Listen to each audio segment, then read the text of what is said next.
Okay, सो आज के इस सेशन में मतलब हम लोग ये जो निम्नोलॉजी का कोर्स है ना, ये पूरा फ्री कोर्स है।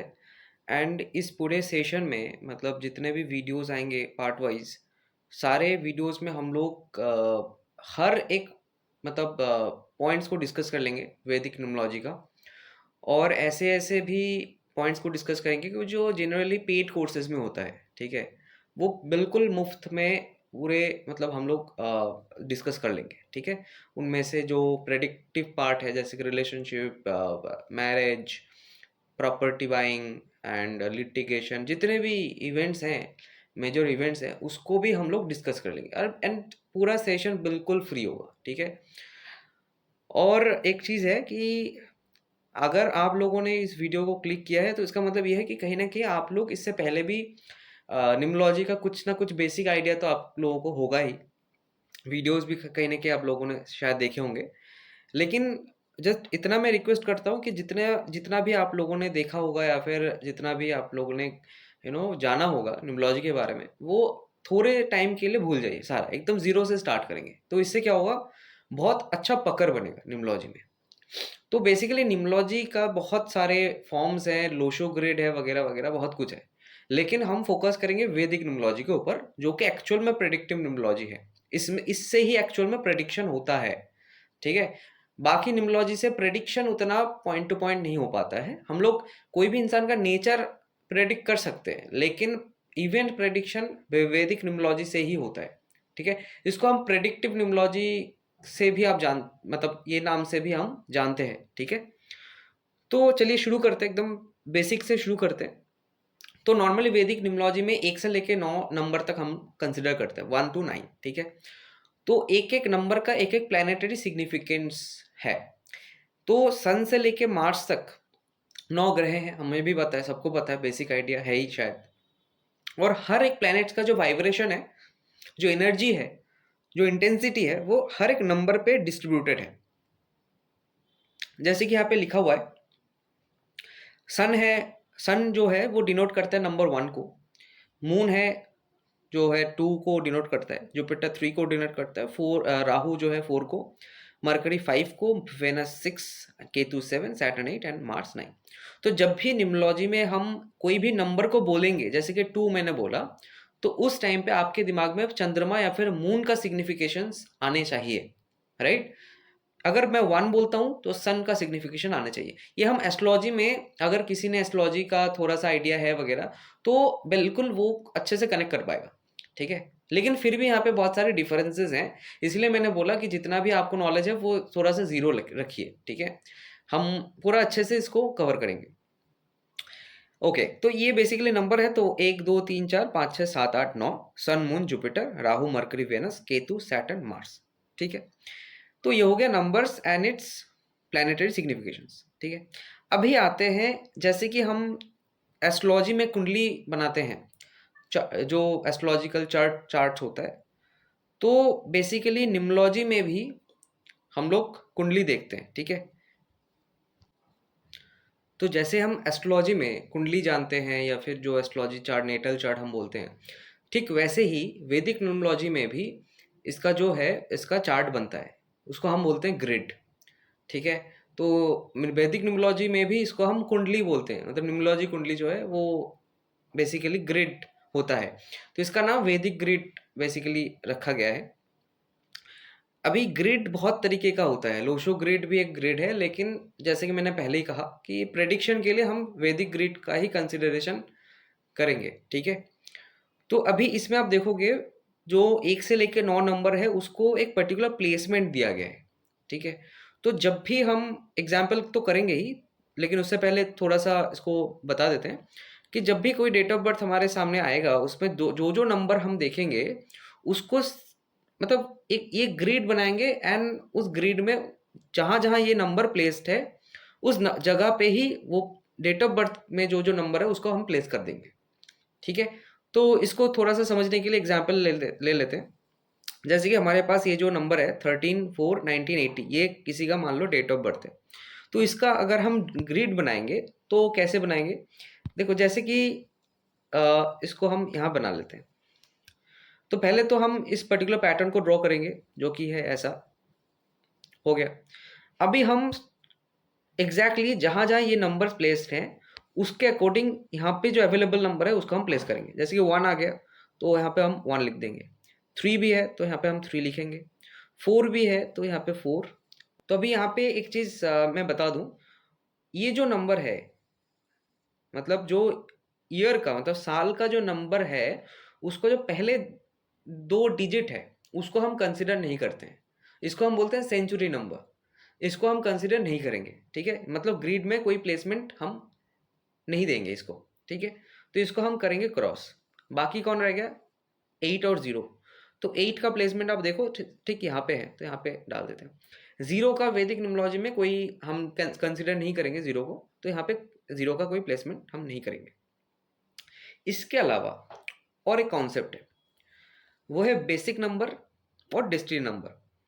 तो बेसिक नंबर क्या है, जो हमारा डेट है, मतलब ये जो पार्ट है डेट पार्ट, तो ये बेसिकली हमारा बेसिक नंबर डिनोट करेगा। वो कैसे करेगा वो मैं बता रहा हूँ। और डेस्टिनी नंबर क्या है, डेस्टिनी नंबर पूरे जितने भी डिजिट्स हैं डेट ऑफ बर्थ में सबको प्लस करेंगे। इसमें हम सेंचुरी नंबर को कंसिडर करेंगे प्लस करने के टाइम पे। ठीक है, ये इंपॉर्टेंट है। तो उसको प्लस करके जो नंबर आएगा, अगर वो डबल डिजिट आता है उसको भी प्लस करके सिंगल डिजिट में मतलब उसको लाएंगे, वो होगा हमारा डेस्टिनी नंबर। तो आप देखो यहाँ पे लिखा हुआ है अभी है। तो बेसिक नंबर कैसे करेंगे, तो जो डेट है अगर मान लो ये सिंगल डिजिट का होता, मतलब मान लो ये 04 होता, उसके बाद 4 आ गया, यहाँ पे कुछ भी एक साल आ गया, तो इसमें जो सिंगल डिजिट होगा तो उसको हम बेसिक नंबर पे कंसिडर कर लेंगे। लेकिन अगर डबल डिजिट है, जैसे कि इसमें है 13, तो 13 को प्लस करेंगे 1 और 3 को, उसके बाद एक सिंगल डिजिट में हम कन्वर्ट करेंगे। तो बेसिकली हम सिंगल डिजिट में कन्वर्ट करेंगे। ठीक है, तो इसका जो इस डेट ऑफ बर्थ का जो बेसिक नंबर है वो है आ गया 4। डेस्टिनी नंबर क्या है, तो सारे आप देखो नंबर्स को मैंने प्लस किया, जो आया 26 उसको भी मैंने प्लस किया तो आया लास्ट में 8। तो ये जो 8 आया ये हमारा डेस्टिनी नंबर हो गया। ठीक है, अभी इस डेस्टिनी और बेसिक नंबर को हमें ग्रिड में एक्स्ट्रा करके प्लेसमेंट करना है। ठीक है, तो हम इसको प्लेस कर देंगे इसमें। तो आ गया क्या है 8, तो यहाँ पे एक दो डबल 8 डाल देंगे क्योंकि डेस्टिनी का एक 8 आ गया तो जो कि मैं डिफरेंट कलर से किया, और बेसिक का भी एक 4 आ गया तो यहाँ पे 4 भी डाल देंगे। तो ये हो गया हमारा ग्रिड रेडी, मतलब ये हो गया इस पर्टिकुलर डेट ऑफ बर्थ की कुंडली, न्यूमरोलॉजिकल कुंडली ये हो गया हमारा। तो ऐसे कोई भी डेट ऑफ बर्थ अगर हमारे सामने आता है, क्लाइंट के हिसाब से अगर क्लाइंट के सामने से अगर आता है कोई भी डेट ऑफ बर्थ, तो हमें पहला जो काम करना है वो हमारा ग्रिड बनाना है। वो कैसे बनेगा, ऐसे। ठीक है, ये बहुत आसान है, बहुत सिंपल है। ठीक है, हो गया। अभी इसके बाद हम लोग एक एक नंबर का सिग्निफिकेशन पढ़ेंगे। अभी यहाँ पे एक चीज़ मैं बता दूं कि नंबर्स का सिग्निफिकेशन हम क्यों पढ़ेंगे, इतना क्यों इम्पोर्टेंट है नंबर्स का सिग्निफिकेशन पढ़ना। क्योंकि पहली बात तो ये है, हमें ये चीज़ बहुत मतलब बहुत बारीकी से समझना है। जो हम एस्ट्रोलॉजी करते हैं, ठीक है, एस्ट्रोलॉजी में नॉर्मली जो इम्पोर्टेंट पार्ट है वो है हाउसेस कॉम्बिनेशन। ये तब बहुत इंपॉर्टेंट है, जो कि बहुत कम एस्ट्रोलॉजर्स यूट्यूब पे बोलते हैं। ये बहुत ही क्रक्स है बेसिकली। तो एस्ट्रोलॉजी में हम हाउस कॉम्बिनेशन को लेके प्रेडिक्शन देते हैं। उसमें प्लैनेटरी कॉम्बिनेशन का या फिर कंजंक्शन जो हम पढ़ते हैं एस्ट्रोलॉजी में, उसका ज़्यादा इम्पोर्टेंस नहीं होता है। यस, राइट, ये बहुत थोड़ा सा अजीब टाइप का लग सकता है आपको, लेकिन ये एक्चुअल में है। इसके पीछे जब हम पूरे न्यूमरोलॉजी को कंप्लीट करेंगे उसके बाद आपको भी पता लग जाएगा कि ऐसा मैं क्यों बोल रहा हूँ। तो ये जस्ट स्टार्टिंग में समझ लो कि एस्ट्रोलॉजी में house combinations is more important than planet combinations. लेकिन न्यूमरोलॉजी में हम पूरा ही प्लैनेट्स के ऊपर चर्चा करेंगे, इसमें हाउसेस का कोई मैटर नहीं है। तो जो कंजंक्शन होगा वो हम वैदिक न्यूमरोलॉजी में ज़्यादा इंपॉर्टेंस लेंगे, उसको इंपॉर्टेंट मतलब मानेंगे उसको। ठीक है, तो इसी वजह से हम एस्ट्रोलॉजी में जो प्लैनेट्स की सिग्निफिकेशन पढ़ते हैं उसका मेन इंपॉर्टेंस है न्यूमरोलॉजी में एक्चुअल में। ठीक है, तो इसको हम जितना करेंगे उतना हमें बहुत अच्छे से समझ में आएगा कि इसका क्या एग्जैक्टली रोल क्या है, मतलब प्लैनेट्स का सिग्निफिकेशन का न्यूमरोलॉजी में, जो कि हम नंबर से डिनोट करते हैं। तो धीरे धीरे हम पढ़ेंगे, चलो। तो अभी नंबर्स का सिग्निफिकेशंस को जानेंगे, उसके बाद इवेंट्स प्रेडिक्शन वगैरह वगैरह उस पर जाएंगे। ठीक है, धीरे धीरे करके। तो अभी सिग्निफिकेशन पे आते हैं। इससे पहले भी आप लोगों ने शायद बहुत सारे नंबर्स के मतलब प्लैनेट्स के सिग्निफिकेशन पढ़े होंगे। लेकिन मैं फिर से बोल रहा हूँ कि उसको अभी के लिए भूल जाइए। अभी जो मैं करा रहा हूँ इसको आप दिमाग में घुसा लीजिए। इससे प्रेडिक्शन आ जाएंगे आपको, ठीक है? अभी आते हैं, पहला जो है हमने यहाँ पे लिखा था सन इक्वल्स टू नंबर 1। तो नंबर 1 को हम थोड़ा-सा पढ़ेंगे। ये बहुत ईज़िली हम कर सकते हैं। इसमें इनमें से बहुत सारे पॉइंट्स ऐसे होंगे जो आपको भी पता होगा, राइट? तो उसको हम प्रेडिक्शन में कैसे लेंगे वो बात की बात है, ठीक है? जो पॉइंट्स यहाँ पे मैं लिखा हूँ, हर एक पॉइंट इम्पोर्टेंट है, हर एक पॉइंट, क्योंकि ये पूरा प्रेडिक्शन में आएँगे, राइट? मैरिज मैच मेकिंग कह लो, रिलेशनशिप इश्यूज़ कह लो, आपका जॉब का प्रॉब्लम कह लो, सब कुछ हर एक पॉइंट से जुड़ा हुआ रहेगा, ठीक है? तो पहले आता है नंबर 1। तो नंबर 1 डिनोट करता है सन। तो सन सबको पता है कि ये लीडरशिप का प्लैनेट है, तो लीडरशिप इसमें होगा। ईगो जो है ये भी सन का प्रॉपर्टी है। डोमिनेशन जो है ये भी सन का प्रॉपर्टी है। अच्छा, हम एस्ट्रोलॉजी में हम लोग पढ़े हैं कि जो सन है या फिर यहाँ पे जैसे कि नंबर 1 है, वो बेसिकली फादर को भी डिनोट करता है या फिर बॉस को भी डिनोट करता है, ठीक है? तो यहाँ पे फादर या फिर बॉस भी आप कह सकते हो। उसके बाद क्या है, हम लोग ये भी जानते हैं कि सूर्य जो है वो गवर्नमेंट का कारक है। तो यहाँ पे गवर्नमेंट से रिलेटेड कोई भी प्रेडिक्शन हो जाए या फिर कोई भी इवेंट हो जाए, वो हम 1 से देखने की कोशिश करेंगे। उसके बाद आता है management skill. 1 number good management को डिनोट करता है, ठीक है? उसका नेम एंड फेम भी गवर्नमेंट से रिलेटेड है, या फिर जो एक सुपीरियर फिगर है वो भी 1 है, राइट? वो भी सन से रिप्रेजेंट होता है। तो इसीलिए नेम और फेम भी कहीं ना कहीं डायरेक्टली इनडायरेक्टली सन से ही रिप्रेजेंट होता है, ठीक है? या फिर नंबर 1 से रिप्रेजेंट होता है, ठीक है? उसके बाद आते हैं अचीवमेंट्स। ये अचीवमेंट्स प्रेडिक्शन में बहुत काम आएंगे। जब भी 1 का सिग्निफिकेशन आएगा तो कहीं ना कहीं उस इंसान कुछ ना कुछ अचीव किया लाइफ में, ये हम देखेंगे जब हम टाइमिंग ऑफ इवेंट करेंगे न्यूमरोलॉजी में। ये इसका भी बहुत मतलब यहाँ पे काम आएगा। तो 1 जो है अचीवमेंट का नंबर है। स्टबर्नेस माने जो होता है ना एकदम ढीठपना, जो ढीठपना है वो बेसिकली 1 से रिप्रेजेंट होता है। अब कब होगा, कब कोई इंसान स्टबर्न होगा, कब कौन से इंसान में लीडरशिप अच्छा होगा, कौन से इंसान में मैनेजमेंट स्किल्स अच्छा होगा, वो हम पढ़ेंगे, ठीक है? उसमें पॉजिटिविटी या नेगेटिविटी ऑफ नंबर्स उस पर्टिकुलर लेक्चर में हम लोग सीखेंगे इसको, ठीक है? तो बहुत इंटरेस्टिंग सेशन होने वाला है, इतना मेरी गारंटी है आपकी, ठीक है? तो अभी ये नंबर 1 हो गया। अब आते हैं हमारे नंबर 2 पे। तो नंबर 2 में बेसिकली हम चंद्रमा से डिनोट करते हैं, ठीक है?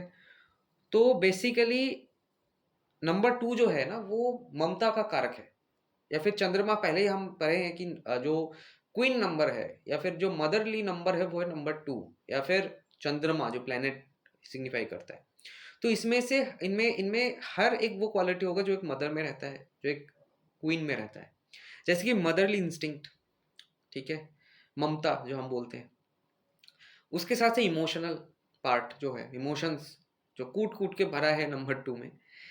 उसके बाद आता है आपका सॉफ्ट स्पोकन। ऐसे लोग बहुत अच्छे से सौम्यता से बात करते हैं, ठीक है?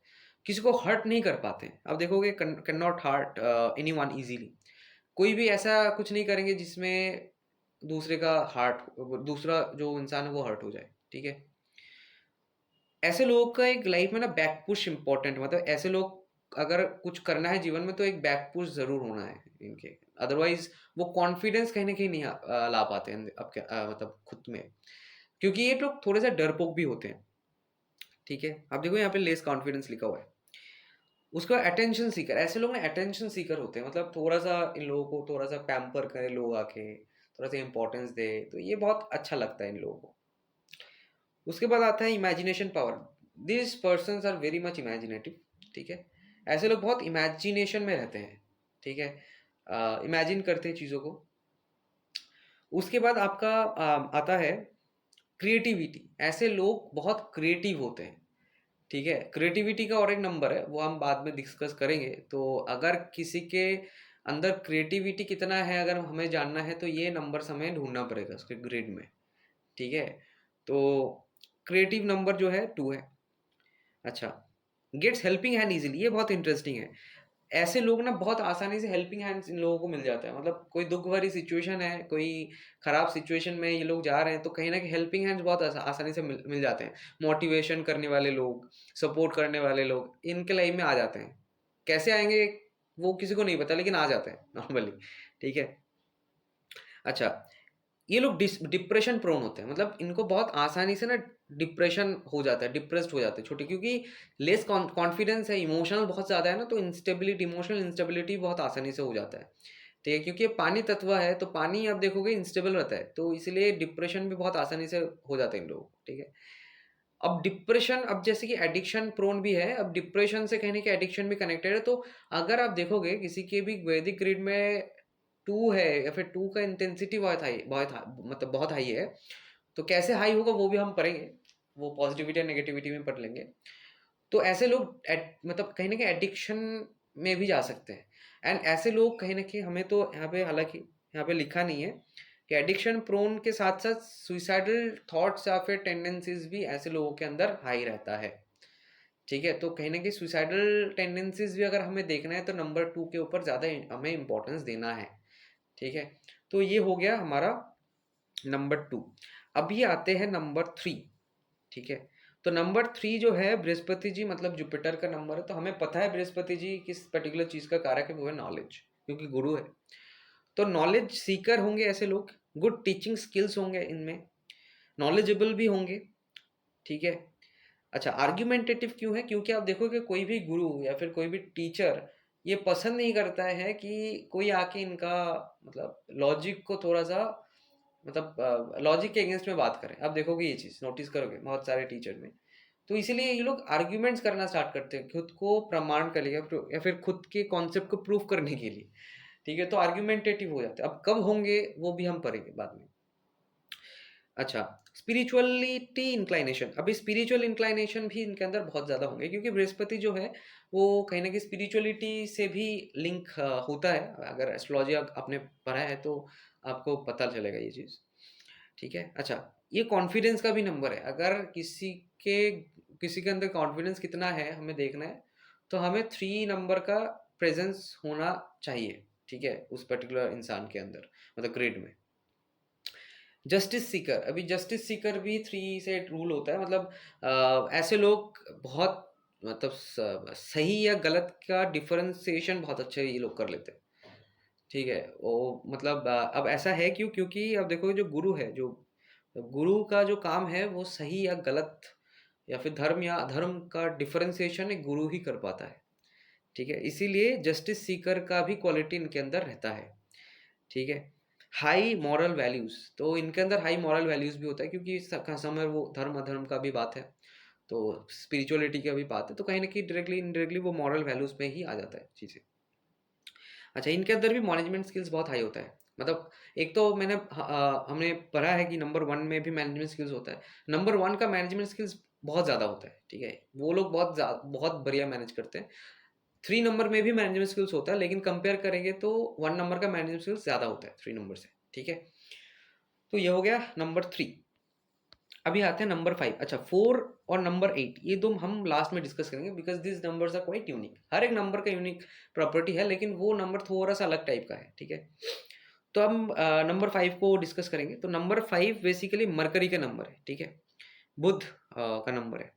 तो मरकरी बेसिकली बिजनेस का कारक ग्रह है। मतलब अगर हम एस्ट्रोलॉजी की बात करें तो 5 नंबर जो मरकरी को डिनोट करता है, 5 numbers also is connected to business या फिर बिजनेस स्किल्स। ये मनी का नंबर है।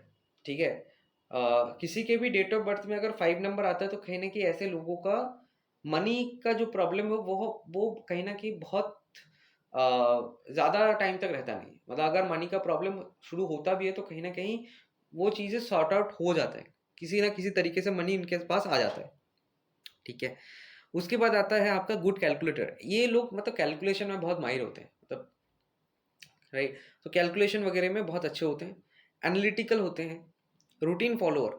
ठीक है, अगर पॉजिटिवली 5 नंबर एक्ट कर रहे हैं ग्रिड में, तो कहीं ना कहीं ऐसे लोग रूटीन, डेली रूटीन का बहुत अच्छा पालन करते हैं। ठीक है, अच्छा, कांट वर्क अंडर समवन, तो बेसिकली ऐसा क्यों? क्योंकि कहीं ना कहीं बिजनेस नंबर है ना, तो बिजनेस में क्या होता है, एक इंडिविजुअलिटी का वो बात आता है।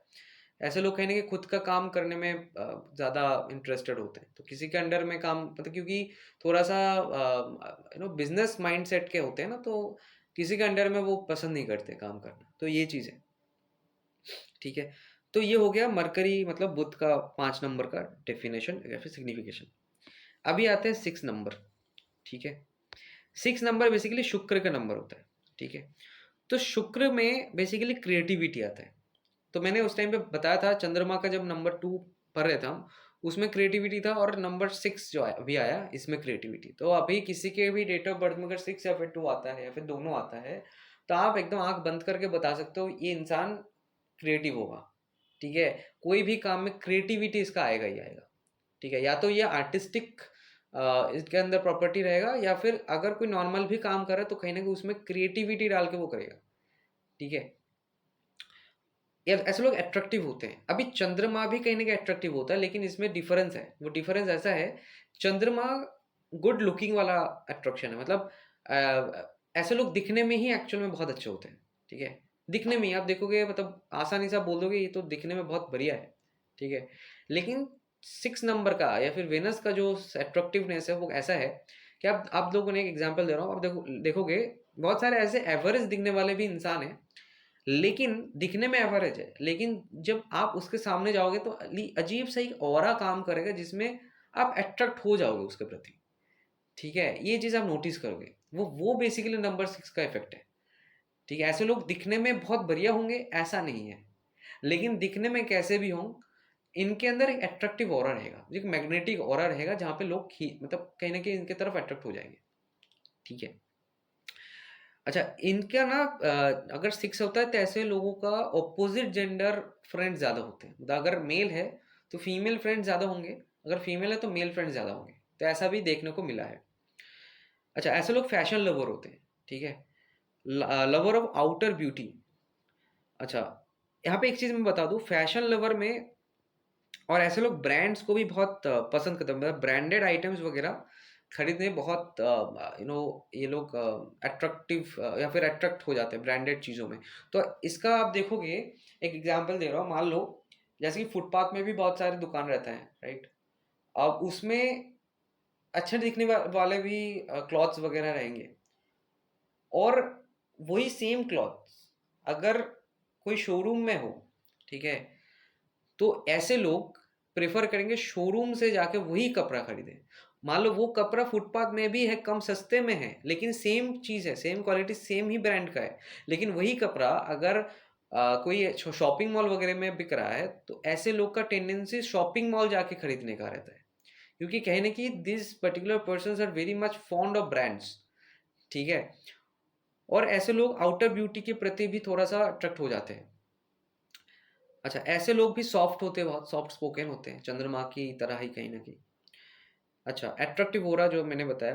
अच्छा, क्योंकि लेकिन इस इनके अंदर ना थोड़ा-सा हर्श लैंग्वेजेज़ भी आ जाता है। थोड़ा-सा लैंग्वेज या फिर जो कम्युनिकेशन थोड़ा-सा हर्श कर देते हैं कभी-कभी। अच्छा, लविंग होते हैं। अच्छा, ये रोमांटिक नंबर है। अगर किसी के भी डेट ऑफ बर्थ में 6 है, तो कहीं न कहीं डेस्टिनी बेसिक वगैरह कहीं पे भी अगर ग्रिड में 6 आ रहे हैं, तो ऐसे लोग आप आसानी से प्रेडिक्ट कर सकते हो, ऐसे लोग रोमांटिक होंगे। ठीक है। अच्छा, लग्ज़री का नंबर है, ऐसे लोग बहुत लग्ज़रियस लाइफ़ या तो लीड करते हैं या फिर कहीं न कहीं एक्सपेक्ट करते हैं कि इसके मतलब इनके लाइफ़ में लग्ज़री हो, कुछ भी हो और ना हो, मतलब थोड़ा-सा वो लग्ज़री लवर होते हैं, ठीक है। अच्छा, और एक चीज़ है, ऐसे लोग ना कहीं न कहीं जैसे कि फैशन लवर होते हैं ना, तो इसी वजह से ऐसे लोग गिफ्ट्स लेना मतलब अगर अ, फैशन वाला कोई अगर गिफ्ट कोई दे रहा है, ठीक है?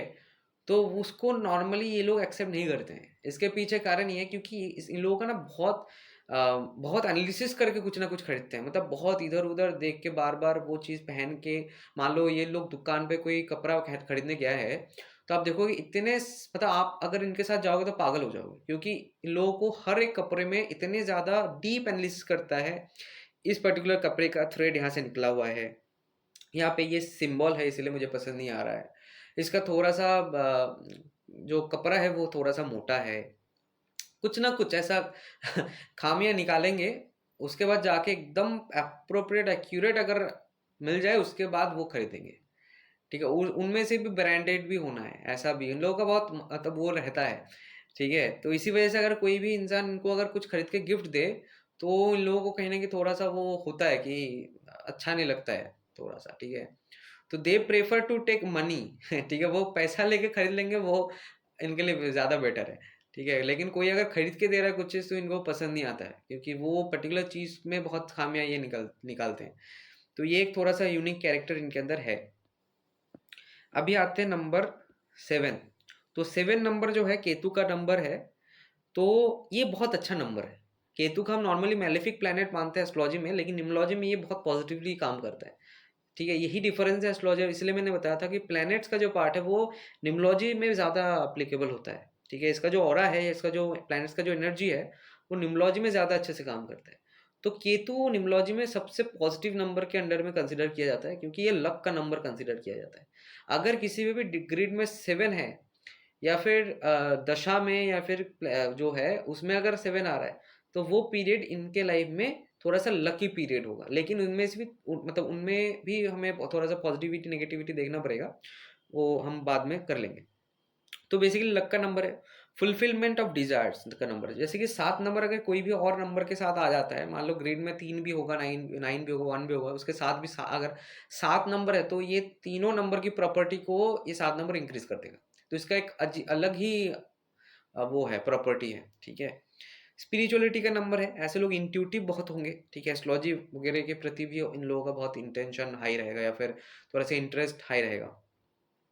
अच्छा, 7 नंबर जो है लॉन्ग ट्रैवल को इंडिकेट करता है। 7 नंबर फॉरेन तो आप देखोगे जो क्वेश्चन करते हैं फॉरेन सेटलमेंट होगा कि नहीं, या फिर लॉन्ग ट्रैवल वगैरह होगा कि नहीं, तो उनमें 7 नंबर का प्रेज़ेंस होना चाहिए, ठीक है? अगर 7 नंबर आ रहा है, तो कहीं न कहीं ऐसे लोगों का फॉरेन ट्रैवल या फिर फॉरेन सेटलमेंट होने के चांसेस बहुत हाई रहते हैं। अभी उसमें देखना पड़ेगा कुंडली, उनका जो बर्थ चार्ट है, नेटल चार्ट है, उसमें क्या इंडिकेशन है, ठीक है? ये जो 7 नंबर है रिसर्च का नंबर है, और ऐसे लोगों को बहुत लॉजिक मतलब मिलना है। मतलब कोई भी, मान लो इसको अगर कोई भी कॉन्सेप्ट बता रहे हो, या फिर कोई भी काम बता रहे हो, तो उसको बोलने से पहले उनका उस मतलब काम के पीछे लॉजिक भी समझना, मतलब इनको समझाना पड़ेगा, तभी जाके ये करेंगे। तो ये लॉजिक सीकर बहुत ज़्यादा है, ठीक है? लॉजिक दे के बात करो, ये लोग एक्सेप्ट करेंगे, लॉजिक अगर नहीं तो एक्सेप्ट नहीं करेंगे। तो ऐसा है। अभी आते हैं 9 नंबर के बारे में। तो 9 नंबर बेसिकली मंगल का नंबर है, मार्स का नंबर है। तो मंगल बेसिकली आर्गुमेंटेटिव नेचर को रिप्रेजेंट करता है, एग्रेशन को रिप्रेजेंट करता है, बोल्डनेस को रिप्रेजेंट करता है, स्टबर्न मतलब ढीठपना को भी रिप्रेजेंट करता है, कॉन्फिडेंस, करेज, ठीक है? एक्टिवनेस को मंगल रिप्रेजेंट करता है, और एक्सीडेंट्स, ये एक इवेंट के पॉइंट ऑफ व्यू से मैं बोल रहा हूँ कि 9 नंबर एक्सीडेंट्स को भी रिप्रेजेंट करता है। वो कब एक्सीडेंट होगा, कब नहीं होगा, क्या होगा, वो हम प्रेडिक्शन के टाइम पे वो हम देख लेंगे, ठीक है? अच्छा, अभी लास्ट का 2 नंबर रह गया है, वो है 4 और 8। नंबर 4 ये इंटरेस्टिंग है। नंबर 4 जो है राहु का नंबर है। नंबर 4 हाईली मूड स्विंग्स को दिखाता है। जो इंसान के डेट ऑफ बर्थ में 4 होगा, बेसिक में हो, डेस्टिनी में हो, या फिर पूरे डेट ऑफ बर्थ में कहीं पे भी हो जाए, सेंचुरी नंबर को छोड़ के, तो बेसिकली ऐसे लोगों के अंदर मूड स्विंग्स बहुत ज़्यादा होंगे, ठीक है? अनएक्सपेक्टेड इवेंट्स, ऐसे मतलब पर्सन के लाइफ में अनएक्सपेक्टेड इवेंट्स होंगे। वो पॉजिटिव भी हो सकता है, नेगेटिव भी हो सकता है। कब पॉजिटिव होगा, कब नेगेटिव होगा, वो हम बाद में देख लेंगे। उसके बाद ग्रेट रिसर्चर होता है। ये जो 4 नंबर है, this is actual number of a great researcher, ठीक है? 4 अगर किसी के डेट ऑफ बर्थ में होता है, पॉजिटिवली अगर वो काम करता है, तो ऐसे लोग किसी भी चीज़ का मतलब तय तक जा सकते हैं, किसी भी चीज़ का। तो रॉ एजेंट्स वगैरह के डेट ऑफ बर्थ में 4 नंबर अगर होता है, तो ऐसे लोग बहुत अच्छे रॉ एजेंट्स बन सकते हैं, ठीक है? या फिर रिसर्चर अगर होता है, 4 नंबर भी है, तो ये लोग बहुत अच्छे रिसर्चर बन सकते हैं, ठीक है?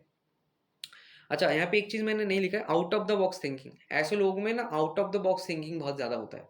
कोई भी काम मान लो 10 लोग एक पर्टिकुलर तरीके से कर रहे हैं, और बहुत पहले से वही तरीके से ही वो मतलब किया जाता है वो पर्टिकुलर काम को। लेकिन उस टाइम पे अगर कोई 4 वाला बंदा आ गया, उस काम को वो हट के करने की कोशिश करेगा, मतलब आउट ऑफ द बॉक्स, किसी ने सोचा भी नहीं होगा, लेकिन वो काम कर भी देगा, अगर पॉजिटिव है तो, ठीक है? ये थोड़ा-सा यूनिक है। अच्छा, शॉर्ट ट्रैवल्स होता है, लॉन्ग ट्रैवल के लिए 7 नंबर और शॉर्ट ट्रैवल के लिए 4 नंबर हम देखते हैं। ये भी इवेंट का पार्ट है, इवेंट हम जब पढ़ेंगे तो ये क्लियर हो जाएगा। कन्फ्यूजन का नंबर 4 है। हेल्थ इश्यूज़ का जो नंबर है, इसमें भी प्रेडिक्शन वाला पार्ट आ गया। हेल्थ इश्यूज़ हम 4 से देखेंगे। एक्सपेंशस, अच्छा, अगर किसी के भी डेट ऑफ बर्थ में 4 नंबर है तो ऐसे लोगों के टेंडेंसीज बहुत हाई होते हैं एक्सपेंडिचर का, ठीक है, खर्चे बहुत ज़्यादा हो जाएंगे ऐसे लोगों का। अच्छा, पार्टी लवर होते हैं ऐसे लोग, बहुत पार्टी वगैरह या फिर जो एंटरटेनमेंट वगैरह बहुत पसंद करते हैं। ओके, अभी आते हैं लास्ट जो है नंबर 8, ये शनि का नंबर है। तो शनि का नंबर सबको पता है कि शनि देव क्या करते हैं कि आपका हार्ड वर्कर होते हैं ऐसे लोग, डाउन टू अर्थ होते हैं, सपोर्टिव होते हैं, ठीक है। अच्छा, सपोर्टिव का ऐसा है कि जैसे कि नंबर 2 हम पढ़े हैं सपोर्टिव, ये लोग भी सपोर्टिव सपोर्टिव होते हैं नंबर 2, लेकिन नंबर 8 का सपोर्ट ज़्यादा होता है क्योंकि ऐसे लोग थोड़ा सा मतलब इनके अंदर कॉन्फिडेंस वगैरह थोड़ा होता है 2 नंबर से ज़्यादा, तो ऐसे लोग सपोर्टिव एक्चुअल में होते हैं, ठीक है। अच्छा, और एक चीज़ है कि ऐसे लोग सॉफ्ट हार्टेड होते हैं, सॉफ्ट हार्टेड जैसे कि चंद्रमा का सॉफ्ट हार्टेडनेस, ये भी सॉफ्ट हार्टेड होते हैं, लेकिन इनके अंदर स्ट्रेस बहुत ज़्यादा होता है, इनके लाइफ में डिलेज बहुत ज़्यादा होता है, ठीक है। तो ये बेसिकली क्वालिटीज़ है 8 नंबर का, ठीक है। ये जो 8 नंबर है इसका भी प्रेडिक्शन में बहुत अच्छा काम हम इसका हम देखेंगे कि प्रॉपर्टी वगैरह में या फिर जॉब लगने का क्वेश्चन वगैरह रहता है, या फिर लाइफ में स्ट्रगल का भी क्वेश्चन रहता है, तो वो कैसे कब आएगा वो नहीं आएगा वो हम प्रेडिक्शन में देखेंगे, ठीक है। तो बेसिकली ये हो गया हमारा फर्स्ट क्लास, जिसमें हम प्लैनेट्स के बारे में पढ़े हैं, प्लैनेट्स के सिग्निफिकेशन के बारे में पढ़े हैं, बेसिक और डेस्टिनी नंबर के बारे में थोड़ा सा जान लिए, ग्रिड के बारे में, ग्रिड कैसे बनाना है वो हम जान लिए, एंड कौन सा नंबर कौन से प्लैनेट्स को सिग्निफाई करता है, डिनोट करता है, वो हम सीख लिए। इसमें और एक चीज़ रह गया, वो ये है कि बेसिक और डेस्टिनी नंबर 2 नंबर है, दोनों ही इंपॉर्टेंट नंबर है, लेकिन एक पर्टिकुलर मतलब स्पैन तक बेसिक और डेस्टिनी काम करता है। वो कैसे काम करता है मैं बता दूं। बेसिक नंबर जो है, जो कि है डेट का नंबर, मतलब जो हमारा डेट होता है उसका जो नंबर हो, वो बेसिकली हमें बेसिक नंबर हम पढ़े हैं। तो बेसिक नंबर ऐसा माना जाता है कि शादी होने तक या फिर 30 उम्र तक, मतलब मान लो अगर किसी का शादी हो गया है तो उससे पहले तक बेसिक नंबर ज़्यादा, आप देखोगे बेसिक नंबर का इन्फ्लुएंस ज़्यादा है उसके लाइफ में। या फिर अगर शादी नहीं हुआ है 30 तक, तो 30 तक बेसिक नंबर ज़्यादा मतलब इम्पोर्टेंट रोल प्ले करता है। और शादी के बाद या फिर 30 उम्र के बाद डेस्टिनी नंबर एक्टिवेट हो जाता है, और उसके बाद डेस्टिनी ज़्यादा इंपॉर्टेंट रोल प्ले करता है और उसका इन्फ्लुएंस ज़्यादा रहता है, ठीक है। तो ऐसे इसका एक बहुत मतलब यूनिक एग्जांपल ऐसा है। तो आप लोग सुने होंगे कि शादी के बाद इंसान बदल गया हो, मतलब बदल बदल जाता है, ठीक है। ये तो बहुत मतलब बहुत जगह पे आप सुने होंगे कि शादी के बाद इंसान बदल जाता है। तो इसके पीछे का भी लॉजिक यही है, क्योंकि शादी के बाद डेस्टिनी नंबर एक्टिवेट हो जाता है और शादी से पहले जो है वो बेसिक नंबर है। मान लो किसी का बेसिक नंबर हो गया 8 नंबर, ठीक है। तो बेसिकली 8 नंबर क्या है, थोड़ा सा डिलेज का नंबर है, थोड़ा सा स्ट्रगल का नंबर है। और जो डेस्टिनी नंबर है वो मान लो 7 का नंबर है, 7 आ गया किसी का, या फिर 1 आ गया, ठीक है। तो आप देखोगे शादी के बाद इनके लाइफ में, या फिर 6 है, ठीक है, या फिर 5 है, 6 5 ऐसा नंबर है, तो ये प्रोफेशन या फिर पैसे के लिए बहुत अच्छा नंबर है। तो शादी से पहले 8 बेसिक है, शादी के बाद मान लो 6 बेसिक डेस्टिनी नंबर आ गया। तो शादी से पहले इन लोगों का स्ट्रगल ज़्यादा रहेगा, शादी हो जाने के बाद इनका भाग्य उदय हो जाएगा। जो हम लोग एस्ट्रोलॉजी में भाग्य उदय पढ़ते हैं वो बेसिकली इसमें ज़्यादा एक्टिवेट मतलब या फिर जो है ना एप्लीकेबल होता है। तो वैदिक numerology is a very interesting subject, मैं पहले ही बता रहा हूँ। इसमें बहुत सारे प्रेडिक्शंस एक्यूरेटली आएंगे, बहुत सारे, मतलब बहुत हेल्पफुल सब्जेक्ट है ये, ठीक है। तो आप सब्सक्राइब करो चैनल को एंड वेट करो नेक्स्ट वीडियो के लिए। और मैं आपको प्रॉमिस करता हूँ कि अगर आप स्टेप बाय स्टेप क्लासेस को फॉलो करेंगे तो आप बहुत बढ़िया प्रेडिक्शन दे पाएंगे न्यूमरोलॉजी से। और मैंने पहले ही कहा कि जो मेरा सेशन होगा ये पूरा ही मुफ्त होगा, फ्री होगा, और इसमें जो इनमें जो जो चीज़ पढ़ाया जाएगा वो एक्चुअल में पेड कोर्सेज में आता है, यस, ठीक है। इसमें name numerology, mobile number numerology सब कुछ इंक्लूड होगा। और कितना मोबाइल न्यूमरोलॉजी, नेम न्यूमरोलॉजी काम करता है नहीं करता है, इसका जो फैक्ट है, जो रियलिटी है, वो भी यहाँ पे पता चल जाएगा, ठीक है। तो stay tuned, right, and subscribe. Thank you so much.